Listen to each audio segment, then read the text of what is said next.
Hello and welcome to this Price of Job tutorial. In this video we will explain how to use the timber floor joists calculator to BS5268 through an example.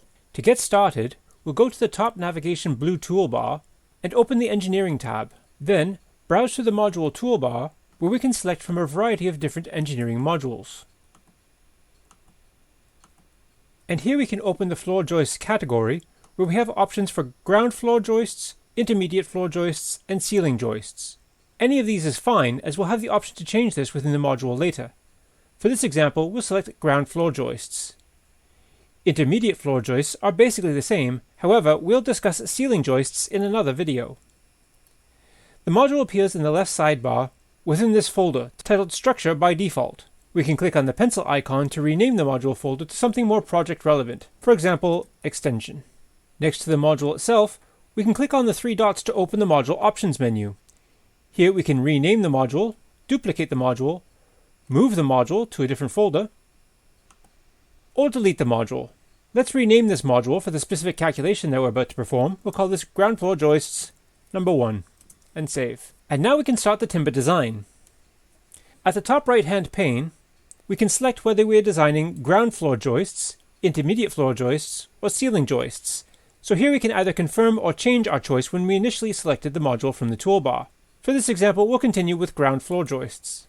For the design inputs, we start by entering the clear span, and this should be in millimeters. We can click in the field to open the slider, where we can choose the value for our clear span, or we can input the value manually. In this case, we'll use 4000 millimeters or 4 meters. And then here we enter the joist spacing.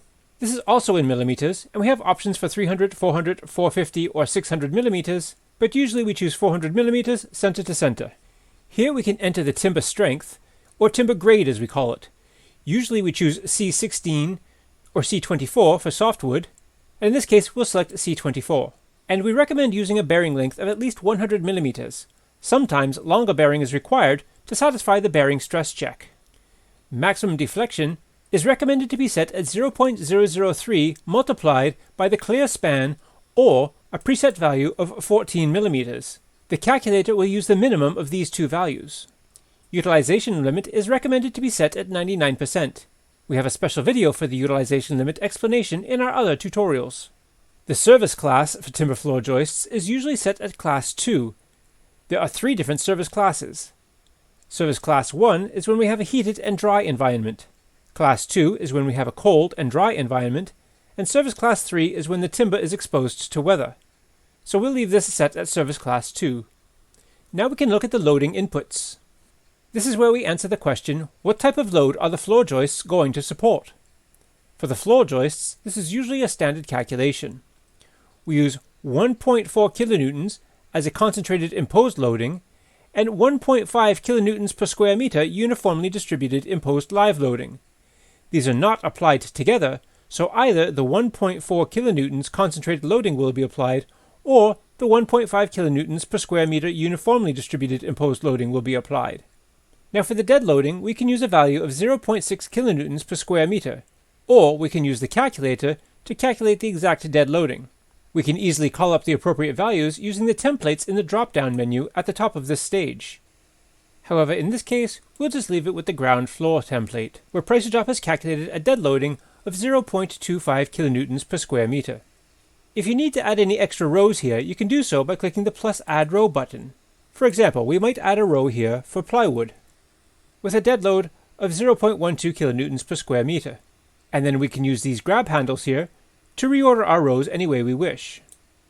Alternatively, Price of Job makes it even easier by allowing you to access a library of templates by clicking the Template button, and then you can browse through the categories, including boarding, timber, insulation, finishes, roof coverings, masonry, concrete, and imposed loads including furniture and snow. So for this example, we'll select the boarding category and choose 18mm plywood, and close this window, and we can see that our 18mm plywood has been automatically added to our loading inputs. Now we can reorder this, and if we need to delete any of these rows, we can do so by clicking the bin icon on the right hand side. We can also change any of these values manually, or change the template. But for this example, we'll leave the updated template as it is. If we expect to use these same inputs again in the future, we may want to save this as a new template. We can do that by clicking on the Template drop-down menu, and then scrolling to the bottom to see our custom list, where we can then save a new template. So let's give our new template a customized name. We'll call this With Plywood, and save.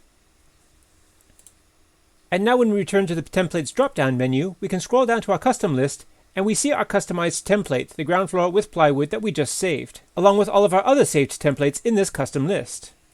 If we no longer need any of these custom templates, we can delete it by clicking on the bin icon and confirming the deletion.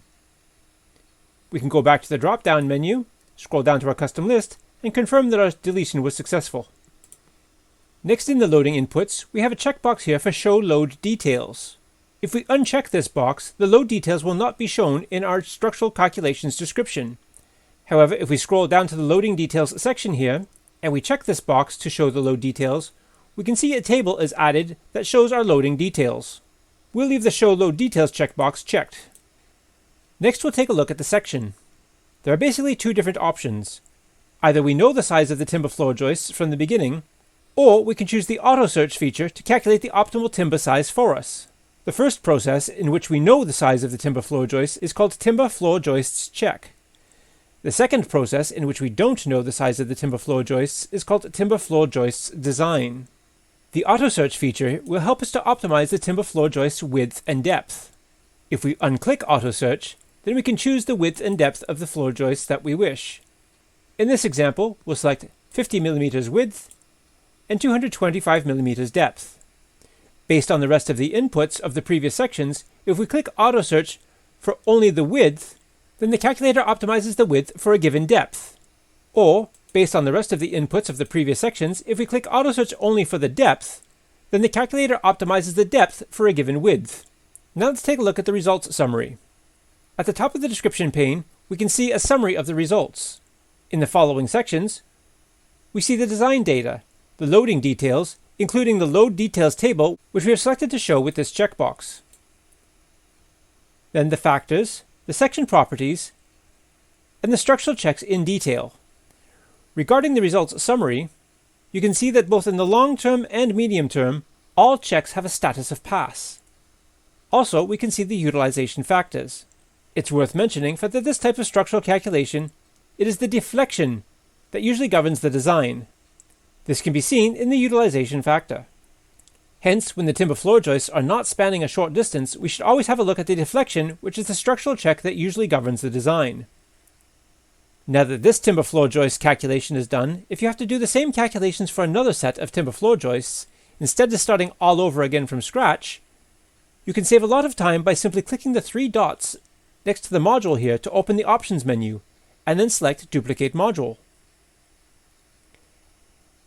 Now you can rename this new module for the next set of floor joists. We'll call this Ground Floor Joists number 2, and save. And now we can just modify the values for our new joists.